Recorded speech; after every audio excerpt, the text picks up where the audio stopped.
안녕하세요. 윤호의 혼잣말 에세이 허리띠를 졸라매다 입니다. 오늘도 어김없이 어머니를 모시고 여동생네 집에 가려는 차비를 하고 있었습니다. 오늘은 날씨가 너무 몹시 추웠죠. 그 전전날 눈이 하염없이 많이 내렸고요. 어젯밤도 그렇고 오늘도 그렇고 어머니도 저도 서로 보는 눈의 위치가 많이 달랐습니다. 어머니는 TV 속의 드라마를 보시면서 위안을 삼으시고 저는 휴대폰 속 스마트폰 게임을 하면서 대화가 안 되는 그런 상황이 되기도 했죠. 전에는 어머니랑 드라마를 보시면서 이러쿵저러쿵 제가 말장난을 쳐주고 말주변이 많이 참 들어섰었는데 점점 가면 갈수록 어머니와 이야기하는 시간이 점점 줄어들고 있습니다. 아울러 밥통에 밥을 하는 양도 점점 줄어가고 있습니다. 하루 한 끼 하던 것이 하루 반 끼 하거나 아니면 아예 안 먹거나 합니다. 그래서 항상 밥이 금방 식습니다. 그래서 항상 몰래 버려지고 하다 보니까 이제는 쌀도 밥 공기로 한 숟갈 정도? 전에 한 숟갈 반이나 두 숟갈을 했었는데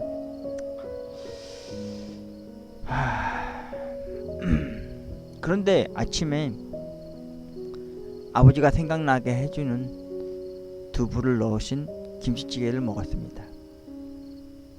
어머니께서는요, 김치찌개를 하시거나 된장찌개를 끓이시면 늘 두부를 넣질 않았습니다. 두부를 넣으면 맛이 변한다나 상한다나 맛이 좀 변한다나. 아버지는 두부를 항상 좋아하셨습니다. 두부 부침, 두부구이. 그리고 할머니가 항상 맹신하고 믿으셨던 신앙촌 교회 전도사셨고요. 아버지는 항상 그래서 신앙촌 교회를 가시면은 신앙촌 간장, 그리고 신앙촌 요구르트, 신앙촌용 두부를 항상 한 무대기를 사오셨습니다. 나중에 알게 된 사실인데 아버지가 저희 몰래 집사가 되고 원사가 돼서 교회에서 크나큰 세례명도 받고 교회 생활에 헌신한 신봉자였다고 하더라고요. 전 그것까지 몰랐네요. 아버지가 나중에 유품 정리하다 보니까 그런 게 수료증이나 이수증 같은 게 나오더라고요. 아마 아버지도 할머니가 많이 보고 싶으셨나봐요. 겉으로는 내색하지 않고 그렇게 뒤에서 무언가를 빌고 기도드리며 염원했다는 것을 나중에 알게 되었으니까요. 그래서였던 걸까요? 어머니도 어느 날부턴가 국을 끓이거나 찌개를 끓이시면요, 항상 두부를 넣으십니다. 오늘도 아침에 드라마를 아침에 일찍 보시고 좀 주무셨어야 되는데 오늘은 30분에서 40분밖에 못 주무시고 여동생네 갔습니다. 참 애처롭고 처량했죠. 그래서 제가 어머니한테 한마디 했어요. 어머니, 뭐 요리하시거나 음식 하실 일이 있으시면은 저녁 시간에 하시라고. 오전에 하시면 많이 힘드시니까, 피곤하실 테니까. 그리고 집에 물만 먹어도 먹을 김치랑 밑반찬 그리며 김이고 하니까 내가 따로 딱히 반찬 투정하는 거 없으니까요, 너무 그렇게 하지 마시라고, 힘들어 하신다고 위로를 아닌 위로를 하게 되었죠. 근데 요즘 들어서 어머니가 TV 보는 그 눈의 시선과 말소리가 점점 줄어들고 점점 그 어깨가 작아지시고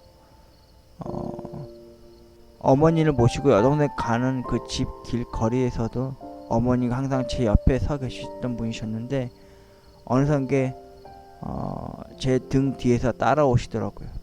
가끔 어머니의 옆모습을 보게 된 적이 있었는데요, 너무 왜소하시고 점점 키도 더 작아지신 것 같고 더 작아 보이셨습니다. 심지어 오늘은 추운 날인데도 불구하고 해가 쨍쨍 떴었어요.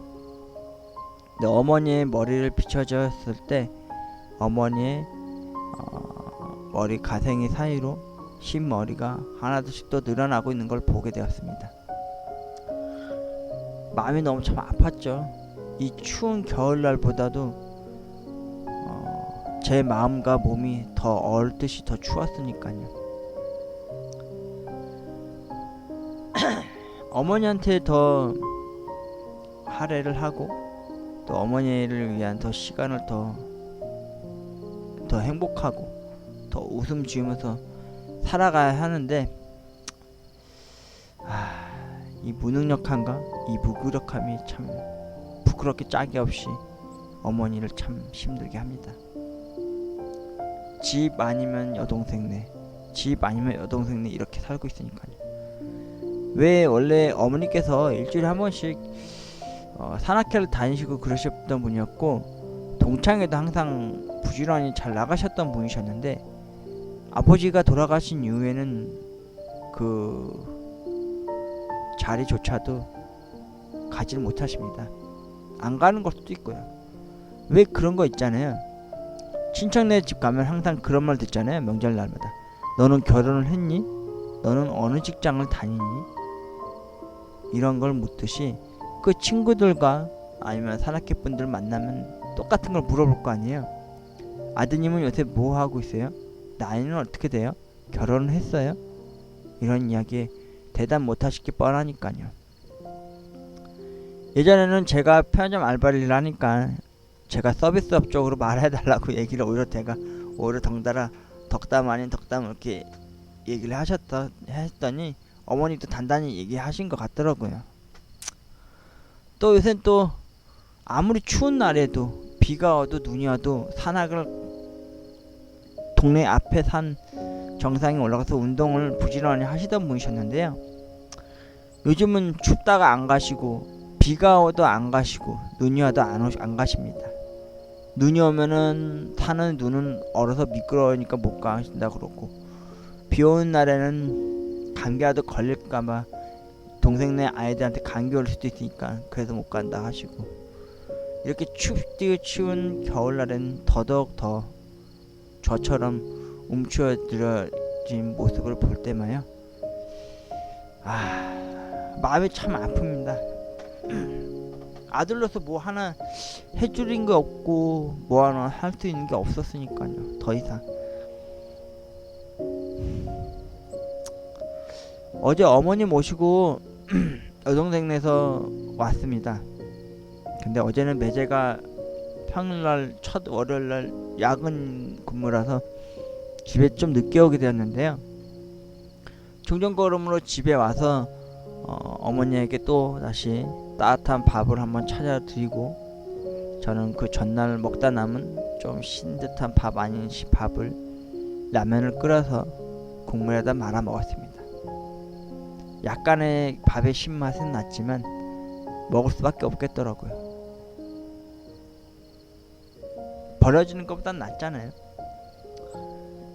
그리고 어머니한테 새로운 밥을 지어드릴 때는 좀 밥의 양을 좀 줄여서 했습니다. 그리고 아니나 다를까 저는 어김없이 오늘 했었던 유튜브 업로드 영상들을 정리를 하고 컴퓨터에다 업로드를 하기 시작했고 저는 하는 대로 하는 데까지 최선을 다했고 그로 인해 어머니와의 대화가 단절되었고 어머니와의 눈맞춤과 그리고 어머니와의 공통으로 이야기하고 엮을 수 있는 드라마가 나와도 저는 볼 자신이 없어서 등을 돌리고서 노트북 앞에서 부지런히 최선을 다해서 유튜브 업로드를 해왔고요. 지난 시간에는 일요일에 쉬는 날에 못하다 보니까 월요일 한 번에 몰아서 하다 보니까 어쩔 때는 8개 어쩔 때는 9개 때로는 2개 어쩔 때는 1시간 어쩔 때는 30분 어쩔 때는 10몇 분 이런 식으로 해서 영상을 올리고 또 올렸는데 다음날 아침 되면은 어쩌다 1명 어쩌다 2명 어쩌다 아예 안 보는 경우가 많더라고요. 가끔 그런 걸 봅니다. 어떤 사람들처럼 몇만 명, 몇천 명, 몇백 명 이렇게 들어와야 되는데 많이 참 봐줘야 되는데 심지어 댓글이라도 달아주면 참 좋을 텐데 그게 좋은 소리건 쓴소리건 간에 말이죠. 근데 전혀 그런 게 없는 것 같더라고요. 초반에는 참 한두 명 이렇게 오던 사람들이 어느덧 두 자리 숫자에 얼마큼밖에 못 왔는데요. 다른 건 다 필요 없고 그냥 구독자 수만 좀 많이 늘고요. 그리고 광고 수익이 좀 생겨서 돈벌이가 좀 됐으면 좋겠어요. 그럼 저도 어느 TV 자동차 광고처럼 유튜브를 하는 방송인이 멋진 자동차 몰고 시골집에 있는 어머니한테 차를 자랑하러 가는 번듯한 자식으로서의 도리를 하는 그런 모습을 볼 때 참 부럽더라고요. 제가 과연 이 유튜브 컨텐츠를 잘못 잡아서 그런 건가? 아니면 말주변이 어색하고 진짜 발음이 안 좋아서 그런 걸까? 아니면 진짜 재미가 너무 없어서 이렇게 구독자가 늘지 않는 걸까라는 생각이 들더라고요. 심지어 알고리즘을 좀 다양하게 샵 뭐뭐뭐 해서 이렇게 올려도 봤는데 글쎄요, 아직까지는 뭐 반응이 별로 없네요. 갑자기 뜻하지 않게 뭐 몇백만, 몇만 명, 몇십만 명 되려면 멀었지만 말이죠. 그렇다고 제가 얼굴이 예쁜 여자처럼 생긴 사람도 아니고 몸매가 글래머스러운 사람도 아니고 그렇다고 꽃미남처럼 잘생긴 멋진 훈남 스타일의 남자도 아니고 그리고 당당하고 씩씩한 말주변이 좋은 유머스러운 남자도 아닌데 말이죠. 뭐 여러분들의 선택이 어떻게 되실지 모르겠지만 저는 지금 너무너무 힘이 듭니다. 아까 말씀드렸다시피 어머니를 모시고 뒤늦게나마 집에 오는 길에도 제 휴대폰 안에 문자가 하나가 와 있는데 봤었거든요. 근데 카드 내역서가 한 달치가 나가는데 어휴, 또 통장에 돈이 또 훅 판이 금방 빠져버렸더라고요. 그래서 생각을 했어요. 도대체 얼마나 더 열심히, 얼마나 더 양질의 좋은, 또 품 좋은, 말주변이 좋은 그런 방송을 해서 더 많이 어떻게든 더 어필을 하면서 더 올려야 되는 걸까? 나도 남들 다 하는 것처럼 먹는 화면을 찍어서 올려야 되는 걸까? 아니면 남들 다 하는 것처럼 누굴 비방하거나 욕을 해야 되는 걸까? 아니면 남들 다 하는 것처럼 또 남들 다 하는 것처럼 그렇게 따라쟁이 식으로 해야 되는 걸까라는 의구심도 들고 또 그에 대한 토론도 해보기도 했습니다. 벌써 점심이 지나고 벌써 해가 점점 떨어져가는 추운 겨울에 저녁이 다가오고 있습니다. 오늘도 저는 어김없이 깨끗이 목욕을 해서 씻고 깨끗이 옷을 갈아입고 어머니를 모시러 여동생네 집에 가게 될 겁니다. 가서 쌍둥이 조카들의 재롱도 보겠지만 그 앞에서 웃고 떠들고 하긴 예전보단 좀 덜 못할 만큼 어둠이 그려져 있고요. 낯설지 않게 낯선 수염도 점점 더 수룩하게 자라나서 이제 밥을 먹을 때마다 윗입술에 수염이 자꾸만 말려 들어와서 참 난감합니다. 그리고 언제부터였나부터인가 자꾸 허리띠가 점점 흘러내리기 시작하는 겁니다. 에? 운동도 안 하는데 뭐지? 내가 지금 살이 빠지고 있나? 어제도 그제도 허리띠 앞부분을 잘라내고 또 조여맸지만 또다시 허리띠가 흘러내리고 있더라고요. 그래서 혹시나 몰라서 여동생 내에 유일하게 있는 체중계에다 몸무게를 재봤더니 또 며칠 사이에 또 살이 빠졌더라고요. 한 1, 2kg 정도 가요. 그렇다고 여러분들한테 굶어서 살을 빼라고 하진 않겠습니다. 저는 지금 고민과 걱정이 너무 많다 보니까 밥도 한번 먹기에는 너무 부담스럽고, 또 먹고 있자니 참 너무 부족한 존재라고 생각이 들더라고요. 오늘도 어머니 모시고 또 그 추운 바람과 공기를 뚫고서 여동생네 가려고 하는 때쯤에 우편함을 제일 먼저 제가 보게 되었습니다. 어머니가 혈압약을 드시고, 그리고 신발을 신고 화장실에 잠깐 간 사이에 제가 우편함 통을 보게 됐는데, 또 어김없이 공과금 고지서들이 쌓여 있더라고요. 전화번호 된 전화부, 그리고 인터넷비, 이런 식으로. 이번에 진짜 타격이 컸던 건 도시 공과금이 너무 많이 나왔더라고요.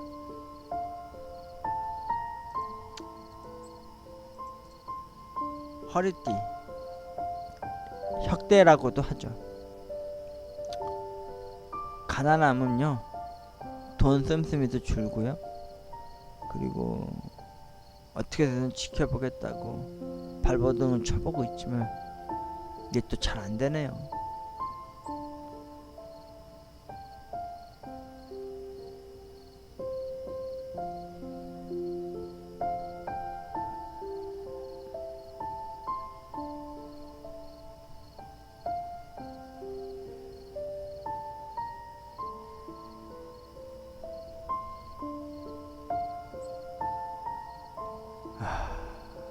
잠깐 말이 좀 줄었죠? 죄송합니다. 여러분, 제 인생에 있어서 이 가난은 도대체 언제쯤 끝나는 걸까요? 자꾸 가난하니까 남들은 다 그렇게 얘기합니다.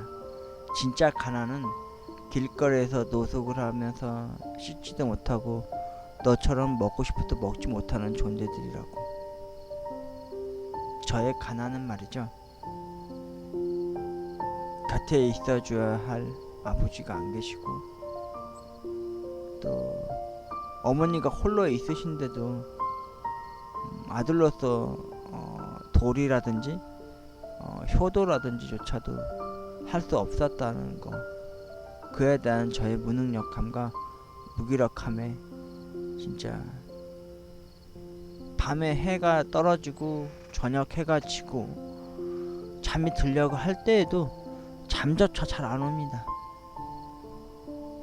남들 다 잠들 시간에 저는 어김없이 기도를 드리고 또 기도를 하며, 또 잠 못 이루는 밤에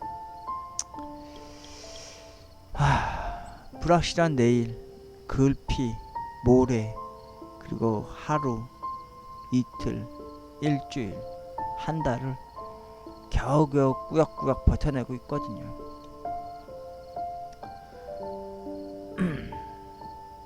가난이 진짜 싫습니다. 세상이, 저도 씻다가 거울 앞에 제 몸을 보고 제 얼굴을 보면요, 진짜 많이 변해 있더라고요. 수염은 덥수룩하게 자랐고, 머리는 좀 더 부산스럽게 부시시져 있고, 그리고 몸은 점점 야해지는지 뱃살도 점점 줄고 있어요. 편의점 알바 일할 때보다 뱃살이 많이 줄었거든요. 그러다 보니까 벌써 한 2주 전만 해도 혁대가 길다고 늘어진 것 같다 해서 앞부분을 좀 잘라내고 해서 겨우 맞춰놨더니, 또 어제 또 그렇게 여동생네 집 갈 때 좀 늦은 것 같아서 후다닥 뛰어갔다가 바지가 좀 흘러내리길래 혹시나 했는데 또 줄기 시작했습니다. 사람이 고민과 걱정이 참 많으면요, 입맛도 없고 잠도 잘 안 오고요, 그리고 자신이 사랑하는 사람 앞에서 참 비참하고 처량하다는 걸 너무너무 느껴지게 됩니다. 눈도 못 마주치고 말도 잘 못 섞고 서먹해진다는 느낌이랄까요? 얼마나 더 열심히 달려나가야 이 가난을 이겨낼 수 있고 예전처럼 다시 허리띠를 더 넓게 풀어 헤칠 수 있는 걸까요? 사람들은 배가 부르고 더부룩하면 허리띠를 푸른다고 그러잖아요. 저도 한번 그래봤으면 좋겠습니다. 저의 허리띠는 점점 줄고 있습니다. 제 통장에 돈이 비어가듯이 말이죠. 아, 미치겠습니다.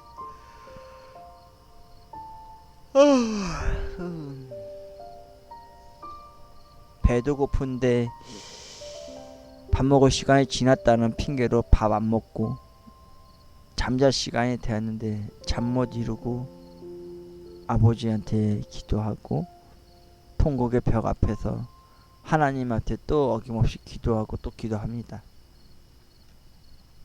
오늘도 끝은 그렇게 끝나게 되겠네요.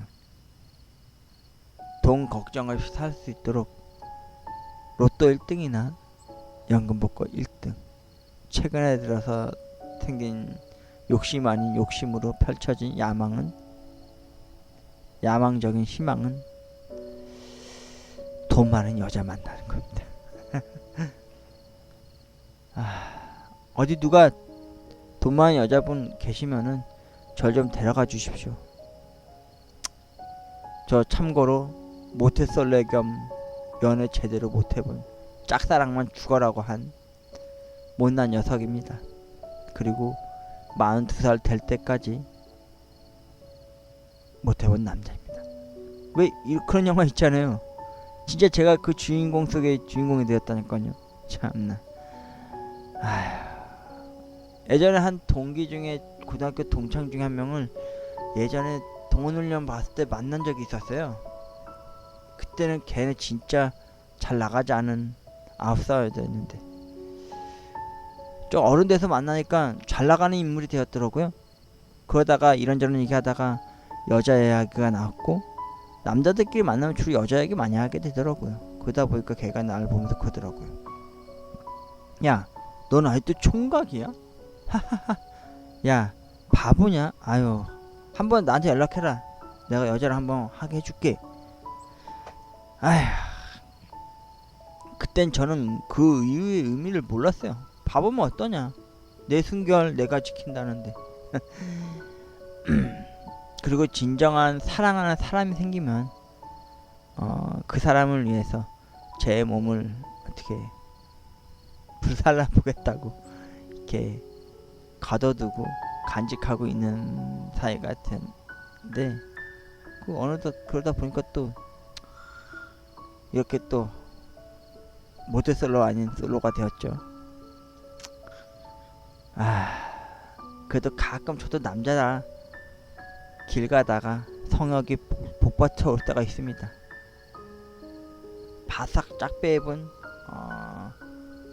스키니를 입은 여성분들이 지나가거나 진짜 나의 이상형 같은 여자들을 볼 때 마주할 때면 저도 모르게 성범죄가 된 마냥 그런 혼잣말로 주저리 응탕한 얘기들을 많이 합니다.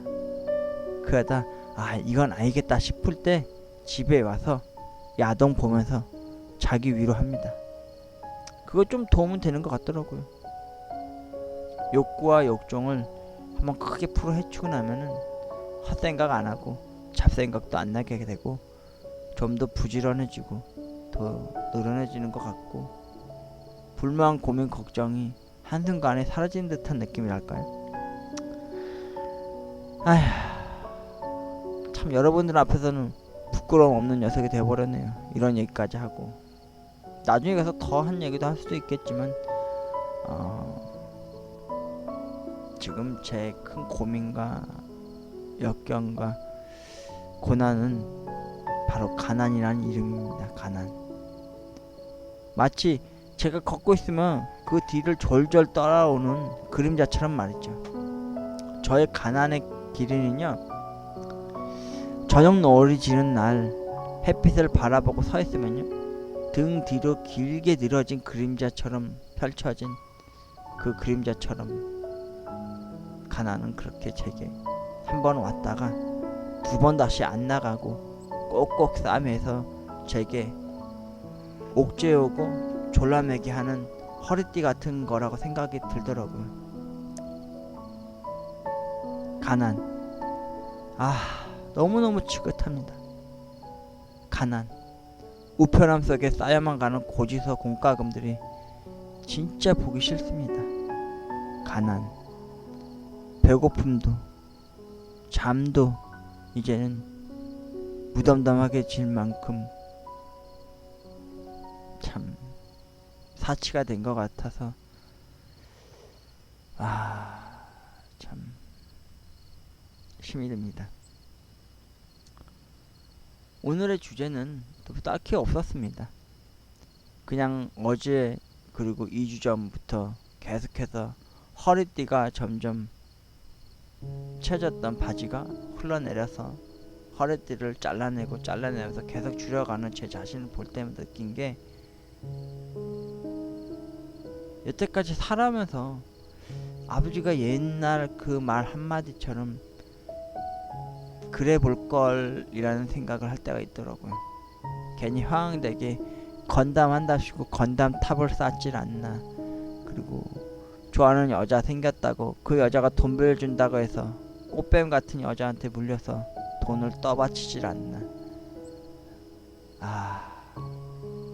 그리고 나지막히 아버지가 아팠을 때 병원비며 병원 치료비를 어머니와 같이 허둥지둥 대면서 쌓아 올리면서 아버지를 치료하고 진료했을 때에도 공든탑이 무너진 것 마냥 와르르 무너져 내렸지만 말이죠.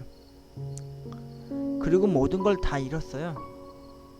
아버지도, 그리고 평생 일하면서 먹고 살 수 있을 줄 알았던 편의점 알바도, 나이라는 이름 하에 혹은 경력이라는 그 이름 하에 그 누구 하나 저를 써줄 생각을 안 하더라고요. 부담. 그 부담이란 게 뭘까요? 눈에 보이지 않는 무게라는 걸까요? 저도 지금 그 무게를 어깨며 마음이며 발이며 다 들고 있는 것 같아요. 누군가 그랬습니다. 살아생전에 부모님한테 효도하고 잘해야 된다고.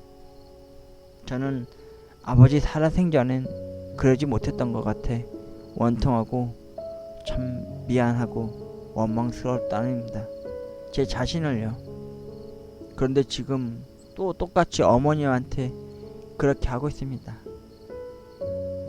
한 번이라도 더 말을 좋게 하고 또 한 번이라도 더 어머니를 위해서 더 앞서 나가서 지켜줘야 했었는데, 한 번이라도 더 남의 말이 맞더라도 어머니 편을 잘 듣고 그랬어야 되는데, 저는 어떻게 해서든 이해시키려고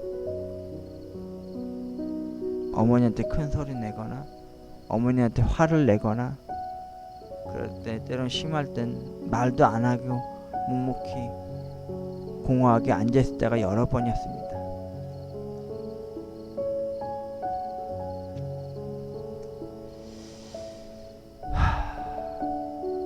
가난이 진짜 싫습니다, 여러분. 특히 돈이라는 그 숫자가 너무 싫습니다. 그 엊그제 내렸던 눈 내린 날의 풍경의 눈처럼, 그 수많은 눈들처럼 제 삶에도 그 눈의 수만큼 돈다발이 와르르 쏟아졌으면 좋겠습니다. 돈 걱정 없이 사랑하며 행복하게 살아가고 싶습니다. 구독자 여러분들, 그리고 이 방송을 들으시는 여러분들, 저에게 큰 힘이 되어 주시겠습니까? 저의 허리띠를 한 칸, 두 칸, 세 칸 늘려주시겠습니까? 저는 지금 배가 고픕니다. 저는 많이 졸립니다. 저는 많이 힘이 듭니다. 여러분의 따뜻한 말 한마디요. 여러분의 응원이 필요합니다. 너무나도 간절합니다.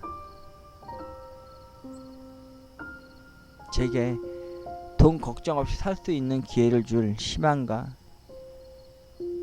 꿈은 여러분들이 주어진다고 생각합니다. 때로는 하나님 앞에서도 어리숙한 어린 양이 되어서 기도를 해봤고 이렇게 부끄럼 없이 여러분들한테 주저리 이야기하는 제 자신을 볼 때마다 제 자신이 너무나도 밉습니다.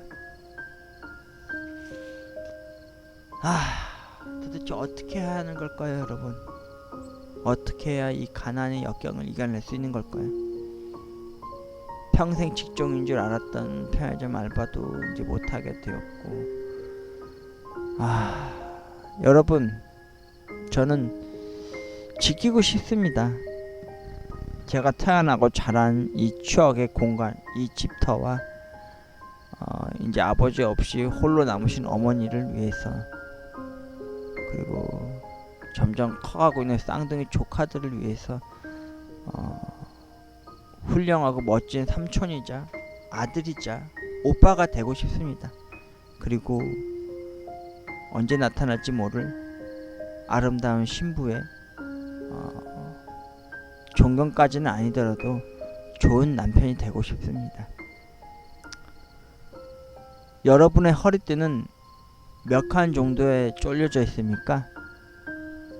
저의 허리띠는 끝까지 가다 못해서 앞에 머리 부분에 있는 허리띠를 잘라내고 있습니다.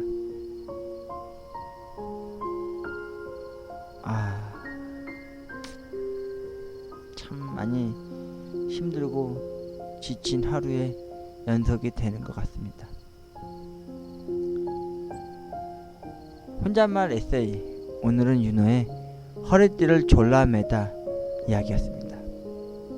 중간에 잠깐 앙송이 소리가 안 나갔었던 점 양해 부탁드립니다.